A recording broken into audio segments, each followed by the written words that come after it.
My dear student, welcome to our channel Manorama Tutorial.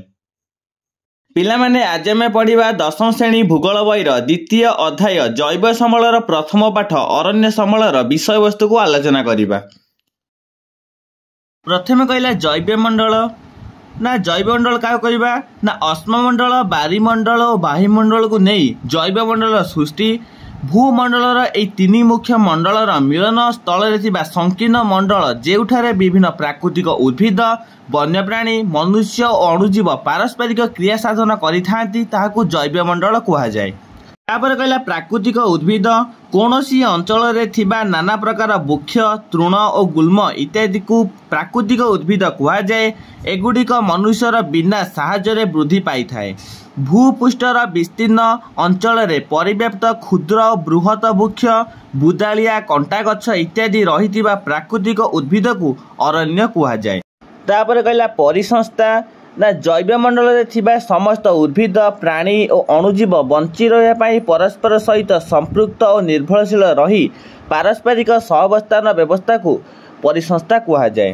तापर कहला भारत रे अरण्यर प्रकारभेद वितरण आलोचना कर ना भारत रे विभिन्न अंचल रे जलवायु और तापमात्रा तथा मृत्तिकार भिन्नता हेतु भिन्न भिन्न अरण्य देखा जाए। इंग्राजी शासन समय रे तीन प्रकार अरण्य यथा संरक्षित अरण्य सुरक्षित अरण्य और अवर्गीकृत अरण्य बा मुक्त अरण्य भारत में रही।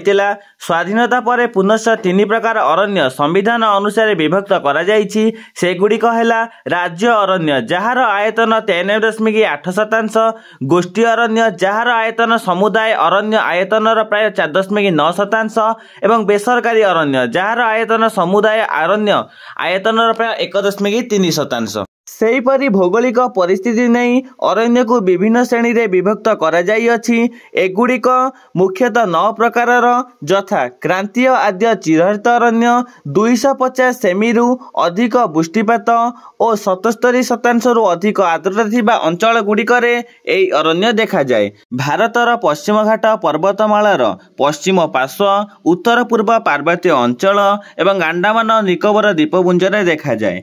चंदन रजुड़ शिशु श्वेत सेदार गुर्जन बाउंश बेत आदि वृक्ष एई अरण्य रे जन्मी थाए। सेपरि क्रांतीय आर्द्र अर्ध चिरहरित अरण्य 200 सेमी रु 250 सेमी वृष्टिपात एवं 80% आर्द्रता थिबा अंचल रे एई अरण्य देखा जाए। भारतर पश्चिम उपकूल उत्तर आसाम पूर्व हिमालय ओडिशा राज्य रे एई अरण्य देखा जाए। एई अरण्य रे मूल्यवान वृक्ष यथा काजू पियाशाल कुरुम रजुड़ और कदम्ब आदि वृक्ष जन्मी थाए। एहार वृक्ष अल्प घंच और प्राय 24 मीटर रु 36 मीटर उच्चता विशिष्ट होई थाए। तापर क्रांतीय अर्ध पर्णमोची बा मौसुमी अरण्य 100 सेमी रु 200 सेमी मध्य रे वृष्टिपात हेउतुबा अंचल रे एई अरण्य देखा जाए। एक निर्दिष्ट समय रे एई अरण्यर वृक्ष गुड़िक पत्रझड़ा देई थांती। याकु मौसुमी अरण्य कुहाଯାଏ। भारतर पश्चिम घाट पर्वतमाला दाक्षिणात्यर उत्तर पूर्व अंचल हिमालय पर्वतर पाददेश ओडिशा छोटनागरपुर एवं मध्य प्रदेश मौसुमी अरण्य देखा जाए। शाल सागवान शिशु चंदन रजुड़ डून महुल खैर इत्यादि वृक्ष एई अरण्य रे अंतर्भुक्त। क्रांतीय शुष्क पर्णमोची अरण्य 70 सेमी रु 100 सेमी वृष्टिपात सह आर्द्रता 63 रु 77% मध्य थिबा अंचल रे एई अरण्य देखा जाए। भारतर उत्तर प्रदेश महाराष्ट्र तमिलनाडु और कर्णाटक रे थिबा एई अरण्य रे सागवान केंदु शाल पियासार रजुड़ और पलाश आदि वृक्ष जन्मे। तापरे जुआरिया अरण्य 120 सेमी वृष्टिपात हेउतुबा समुद्र उपकूलवर्ती त्रिकोणभूमि अंचल रे अरण्य दृष्टिगोचर हुए। भारत रे गंगा नदीर मुहाणा थारु कावेरी नदीर मुहाणा पर्यंत त्रिकोणभूमि मान रे एई अरण्य देखा जाए। याकु हेंटाळ बण कुहाଯାଏ।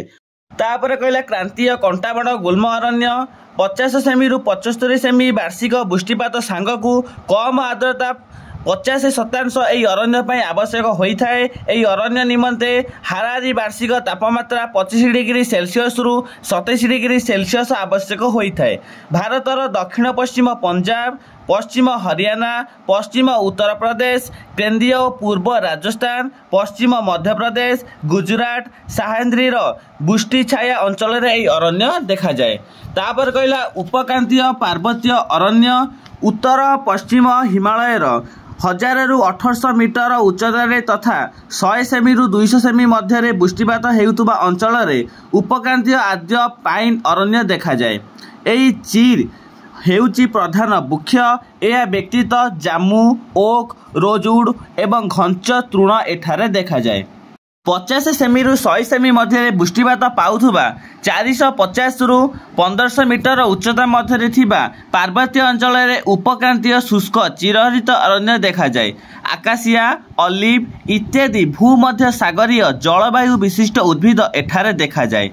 900 रु 1600 मीटर उच्चता मध्य उपक्रांतीय अधिक आद्य पार्वतीय अरण्य रही। जामु, सेल्टिस, ओक, चेटनट यही अरण्यर प्रधान वृक्ष। तापर नातिशीतोष्ण पार्वतीय अरण्य वार्षिक हारारी वृष्टिपात 15 सेमी रु अधिक और तापमात्रा 18 डिग्री सेल्सियस मध्य थिबा अंचल रे अरण्य देखा जाए। नीलगिरी पार्वत्यांचल और पूर्व हिमालय आसाम सृष्ट अंचल अरण्य देखा जाए। दक्षिण भारतर नीलगिरी, पूर्व हिमालय, आसाम राज्य में नातिशीतोष्ण पार्वतीय अरण्य देखा जाए। दक्षिण भारत में यह अरण्य को सोलास कहा जाए।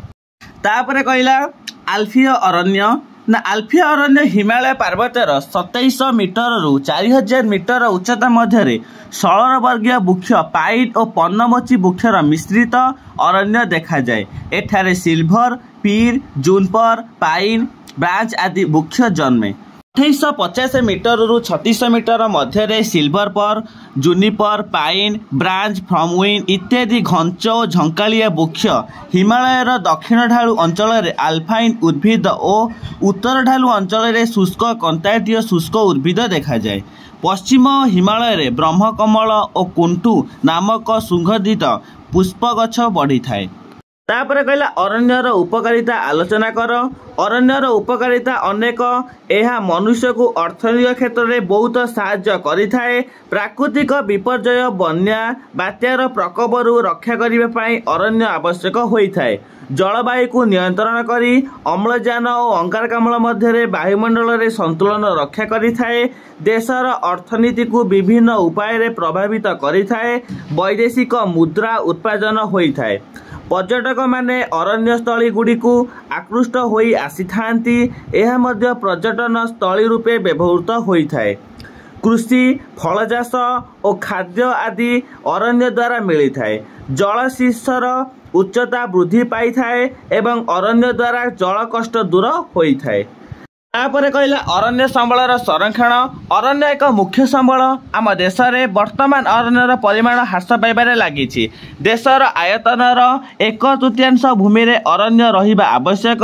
पार्वत्य अंचल रे समुदाय भूमिर 60% एवं समतल भूमि रे 20% रहिबा आवश्यक। अरण्य संबलर उन्नति पाई सबुज वलय सृष्टि करिबा आवश्यक। वन महोत्सव और वृक्षरोपण सप्ताह आदि पालन करिबा उचित। अरण्य पोड़ी स्थानांतरित कृषि एवं अत्यधिक पशुचालन इत्यादि रोकिबा समस्तंकर कर्तव्य। लोकंकर जनसचेतनता वृद्धि पाइबा दरकार। अरण्य परिचालन को सुदृढ़ और सुशृंखल करिबा। वनीकरण और पुनर्वनीकरण द्वारा अरण्यर आयतन वृद्धि कले अरण्य संरक्षण होई पारिबो। आमे आ गोटे भिडियो रे अरण्य संबलर विषय वस्तु प्रश्नावली को आलोचना करिबा। धन्यवाद पिला माने।